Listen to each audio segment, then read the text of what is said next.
Welcome back to Channel Sport this morning. Now, it's time to talk about the Super Eagles of Nigeria. That very important, that very crucial 1-1 draw that they got against Cameroon in Yaoundé. As a result, Nigeria has one step. Okay, Nigeria is edging closer to qualifying for the Russia 2018 FIFA World Cup. Toby Emmanuel joins us on this segment now to discuss, everything World Cup qualifiers. But before, Toby, you're welcome to the show. Thanks for coming. Good morning. Before I start motoring on, before we talk about the Super Eagles of Nigeria, let's talk about the Tigers and what are your expectations for this team, considering the fact that a lot of the guys from 2 years ago are not part of this team.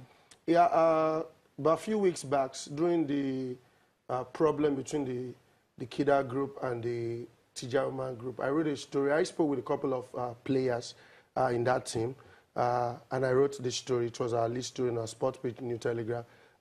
Most of those players said they will be opting out. What are the reasons? After they won the 2013, they felt so not appreciated that for them to leave their country, leave US, and most of them flew on first class because of their heights. What the MBBF gave them was economic flight to come from that long distance from US to this thing. And also, they were not specifics in terms of bonuses and allowance. They were saying, when the Super Eagles is playing, these and these are a great price. Now, they were like, also, there's an issue in the NBA. There's 1 million insurance you must pay for you to play for your country. The federation will put that 1 million insurance down. So that should, in case is made for medical, should in case they get injured, that $1 million, most of those players on their own paid that money on behalf of the federation, on behalf of the country. And that's why the likes of Aminu, the younger Aminu, Farouk, opted out the last time to the Olympics because he said, these are issues needed to be resolved, and the federation is not coming forth. So they said they are not coming to play for Nigeria if Nigeria cannot guarantee and assure them of their safety in terms of medical.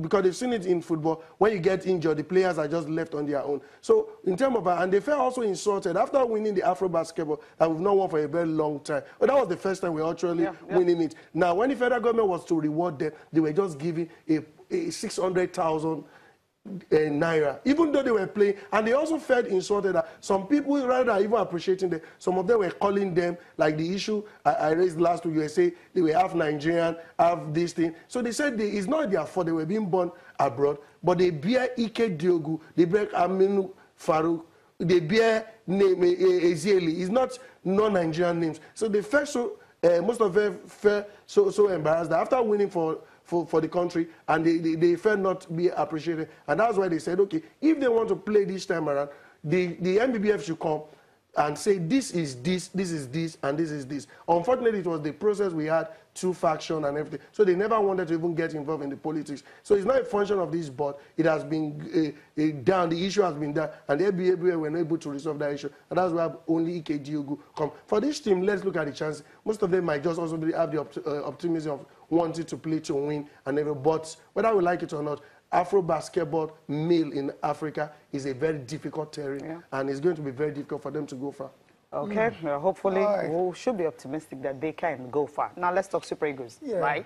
Yeah, straight away. I mean, everyone is saying they're gallant Eagles. They went to the Lions Den and they came out with a draw. But I felt the penalty was a 50-50 thing. I'm not the referee, okay? I understand how some referees can be like, okay, how do we... confirmation of the results, Yeah, 1-1. Yeah, 1-1. And Moses Simon for Nigeria and Vincent Abubakar for Cameroon. And that point pushes Nigeria closer to Russia 2018. Let's talk about the game itself. I mean, Nigeria, I mean, what do you make of the performance, 1-1 draw, performance and results? I told you now, when I was bragging here last week, I told you I was very, very optimistic. Even for close to a month, I've been talking about this, and Cecilia was asking me, what gives you so much confidence? I told you we were going to do it, but to be sincere, I never knew it would go this way, as in the wide margin, the first leg. What happened, the success of this thing is because of the failure of the match against South Africa. The coaching crew saw that from selection, we got it right from selection. Now, even the tactics and formation, starting from the goalkeeper. Even when we had a crisis, when Akpe was injured, the goalkeeper, Roy had no other choice than to depend and give confidence to Ezenwa, and Ezenwa did very well. Whether I like it or not, that penalty is just a 50-50. It's one of those mistakes, costly mistakes. With experience, we'll get better. 5 and 6, we had for me, Leon Balogun was my man because there was coordination between, understanding between himself and Trust Ekon. And also, he was also marshalling the defense. He was the soldier in the defense, determining and also covering up for Chejile. Shehu Abdullah did very well. Understanding going forward with Simon Moses, they have that perfect understanding. Then from the left fullback, Victor Moses was falling back and supporting Chejile. So that's why we saw the best of Chejile, even though it was a little bit shaky in the first leg and even the second leg. But Chejile did very well. Now the midfield was the engine. We saw the leader in Mikel Obi. Mikel stood. He was the leader marshalling the attack and the defense. It was the engine room, and that's what we saw. Moving forward, he was creating. He was very creative. Going defensively, he was doing the job. There is a leader called Ogenyo Nazi doing the dirty job in the midfield, and also a silent worker in the Wilfred. So the defensive combination, both of them at the back line, they did very well to plug because the Cameroonians were physical. Yep. Very, very physical. The second leg, we saw that even if not, Anazi was even lucky because he gave it to them for everything they brought. And the referee didn't even actually help the game in the second half. He was allowing the Cameroonians to just go away with all those tackles. Some of those tackles are very dangerous tackles that could even career threatening. You saw the one they did to Victor Moses. Two players clipped him at that stage, and there's nothing to show forth for it. Then going forward, we had a leader in Ojo Igalu who used his body, his strength, his stamina, and his techniques. He scored that first goal and also disturbed the 5 and 6. The second leg now, they saw they were very careful with about him, but he was also becoming the distraction up front. So it also allowed the other wings players to also do very well. But Victor Moses did very well, and other players, Iheanacho and others.